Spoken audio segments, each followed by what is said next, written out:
أعوذ بالله من الشيطان الرجيم. Bismillah ar-Rahman ar-Rahim. I begin as I always begin.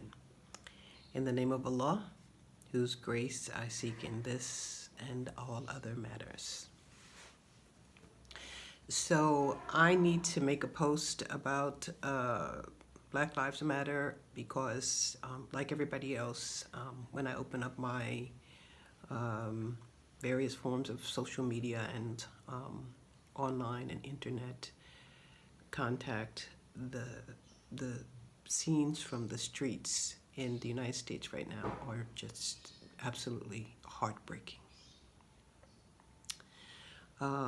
We are planning on coordinating a live Zoom meeting on Black Lives Matter, particularly to focus on what we can do in the context of the Muslim communities, especially those communities in the U.S.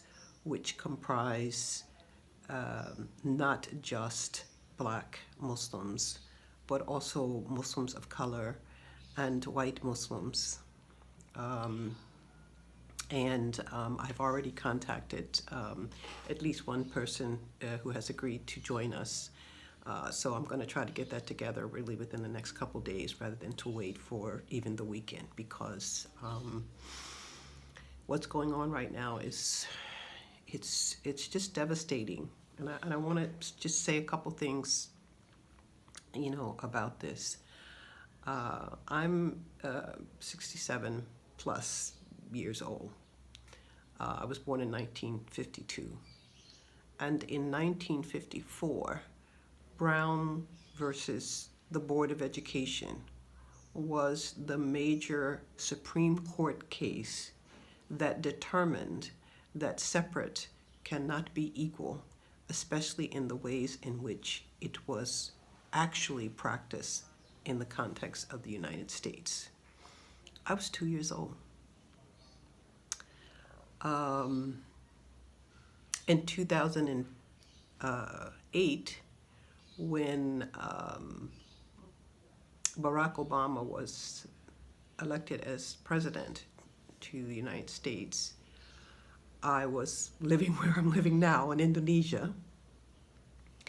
And I couldn't get over the sense of momentum that I felt at being able to live long enough, to see that happen. Of course, immediately he acted like any president of the United States, and personally for me, the guy got left out, as soon as he started acting like he needed to act, because he was president of the United States, and as far as U.S. policies go, I'm not in agreement with a lot of it. So eventually, he just lost that kind of fascination, and my location was primarily in terms of gender politics, that I thought that he was representing an amazing Black husband and father, husband to a Black woman and father of 2 Black young women. In that respect, I did not lose the stars in my eyes, but the rest of the government stuff, it just wasn't happening. But when the tides changed and the current inhabitant of the White House came into that White House, I experienced, like a lot of people, the shock and awe of his particular presidency and his policies. And I found some of them just devastating. The wall with Mexico, the cost of such a ludicrous thing when everybody else, the former Soviet Union and even Germany, with their wall, everybody else, with the exception of Palestine, was pretty much showing us that this is not the way to go, But then the immigration politics with regard to Muslim majority countries and the consequences on Muslim families, I just came to the end of my tether, and I decided that for my well-being, it would be better for me to spend some time outside of the United States, so not be inundated with it all the time. And I was correct.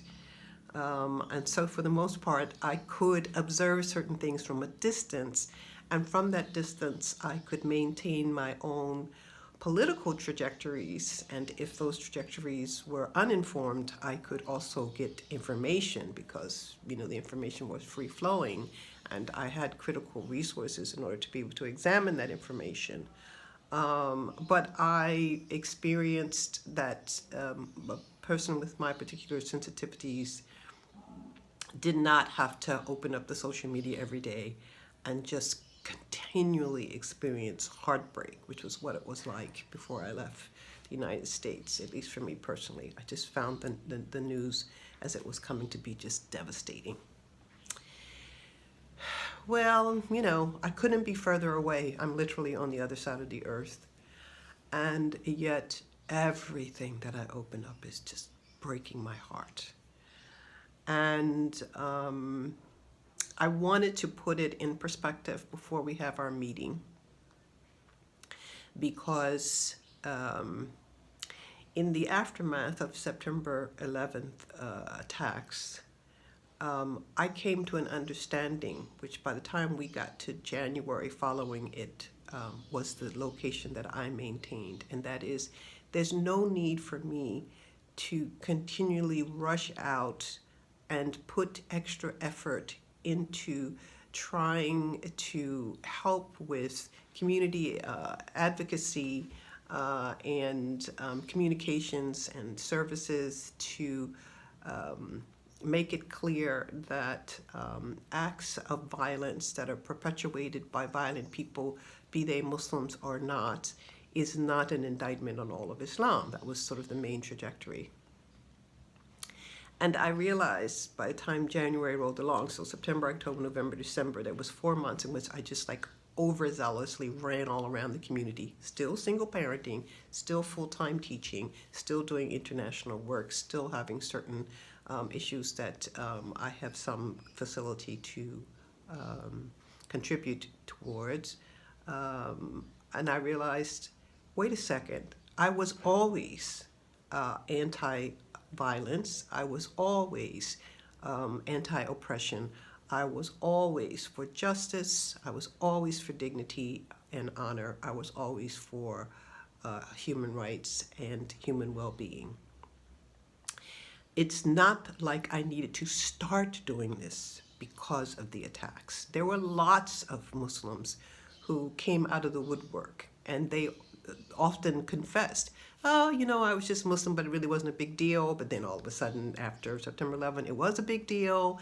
And so, I made this organization, or, I started profiling myself as the exceptional Muslim and all that kind of stuff. And most of the leadership that came out after that were people who were on that trajectory. And I found that to be quite funny, simply because some of us continued to do the same thing we had been doing before. And that meant that that's what I needed to do. I needed to continue to do the things that I was doing before. I didn't have to run around and try to fix everybody else's pain because there was a new manifestation of old wounds being opened, because of what was happening. So that's how my whole life as a Black woman in America has been under the umbrella of white supremacy. And when I used to talk about it at my old university in the Bible Belt, you would get people, students who on evaluations would say things like, she hates blue-eyed, blonde-haired people, which was stupid. I have several blue-eyed grandchildren and a blue-eyed son and a green-eyed daughter. There is also this track of blonde hair in my family, my immediate family, people that I love, very dearly. So it's not about white skin, blue eyes, blonde hair. These are symbols that represent white people, and white supremacy is about white people. And when I say it's about white people, in our recent talks about allyship with the LGBTQI Muslim community, one of the things that I tried to include in my discussion was that I'm no longer an ally. An ally is someone who comes from outside the community, and in being outside the community, will advocate on behalf of those inside a community, but still maintains the privilege of the distinctions between them, the difference. I don't see that difference anymore because I identify as queer and I identify as non-binary. Lots of history that you can look at the recording from that session. I gave some more information about how that works. It is an existential location. It's not something that's just convenient or fun or whatever the heck it is.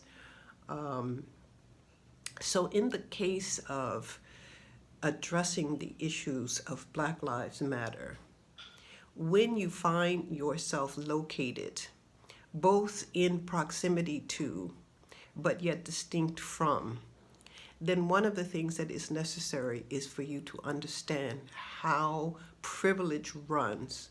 That is, you have the choice to involve yourself or to just stay on the fence or to stay in your house or just stay in your comfort zone. I don't have the choice because I'm Black. I also don't have the choice in terms of queer identity because I am queer. I don't have the choice with regard to gender. I don't have the choice with regard to hijab, which for the moment I'm not wearing. There are certain places where my public identity is marked, and there are certain places like sexuality where I identify in order to mark myself.